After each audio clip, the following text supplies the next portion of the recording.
Ok, plein de termes qui sont pas équivalents, mais qui en général n'est pas très clair. Notamment, il y a le brevet, il y a la licence, il y a l'exploitation des résultats. C'est quoi la différence fondamentale entre ces différents aspects?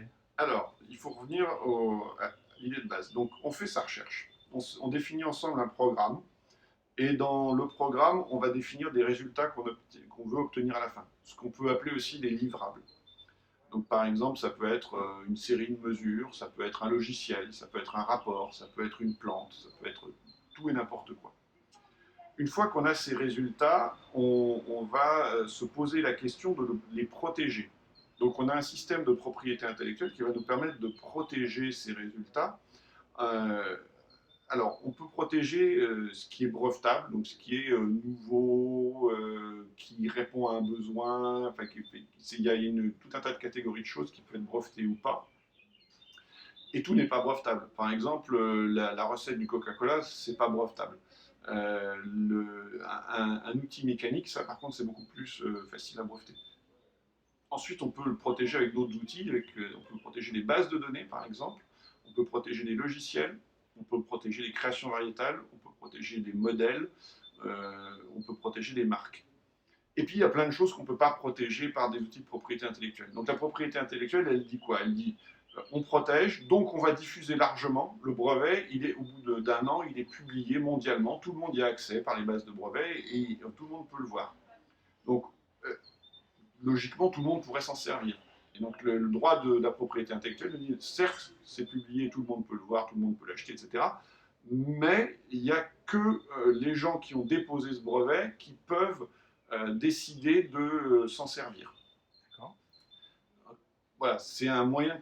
Le brevet, c'est d'abord un moyen de rendre publique la science, mais aussi de préserver l'intérêt de ceux qui ont créé, qui ont inventé le brevet, et donc qui peuvent l'utiliser pour leurs propres besoins.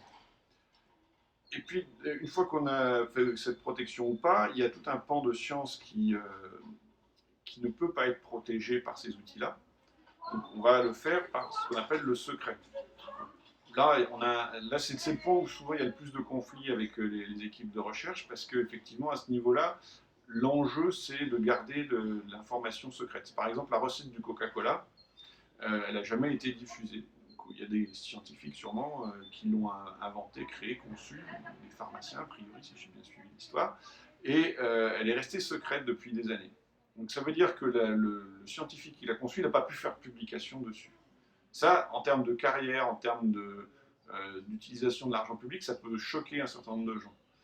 Par contre, pour l'entreprise, ça veut dire que l'entreprise, elle a pu diffuser très largement, parce qu'aujourd'hui, tout le monde peut acheter du Coca-Cola, tout le monde peut en boire, et tout le monde peut bénéficier de ce qui était vu comme des bienfaits à l'époque du Coca-Cola. Et donc c'est ça l'enjeu. L'enjeu, c'est de se dire, ok, moi, à titre personnel, je ne vais pas en bénéficier, parce que je ne vais pas pouvoir expliquer pourquoi j'ai fait ça et comment je l'ai fait, mais le monde va pouvoir utiliser ce que j'ai imaginé dans des conditions qui sont acceptables. Ça, c'est point où il y a souvent le plus de discussions. Et donc l'enjeu, c'est vraiment d'arriver à cet équilibre, c'est le cœur de notre métier, c'est d'arriver à cet équilibre qui va permettre à des choses qui peuvent sauver le monde d'être diffusées et utilisées, donc de devenir vraiment des innovations et de se mettre en route vers la gloire et de se répandre dans le monde. Et la notion de licence, alors, comment ça s'imbrique là-dedans? Alors, c'est quand on est arrivé à ce niveau-là, c'est-à-dire qu'on a dit, OK, il y a un moment ou un autre, soit on a protégé, soit on a rendu ça secret, et maintenant, ça va être exploité.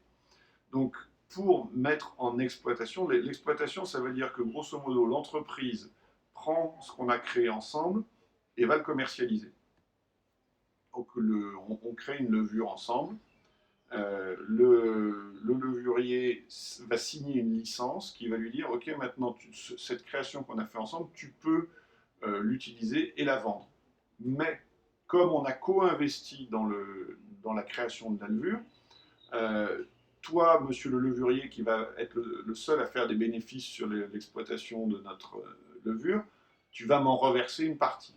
D'accord. Donc après, il y a des mécanismes différents, ça peut être des pourcentages du chiffre d'affaires, ça peut être des sommes fixes qu'on va te donner au début, au milieu, à la fin, tous les ans. Enfin, il y a plein de moyens.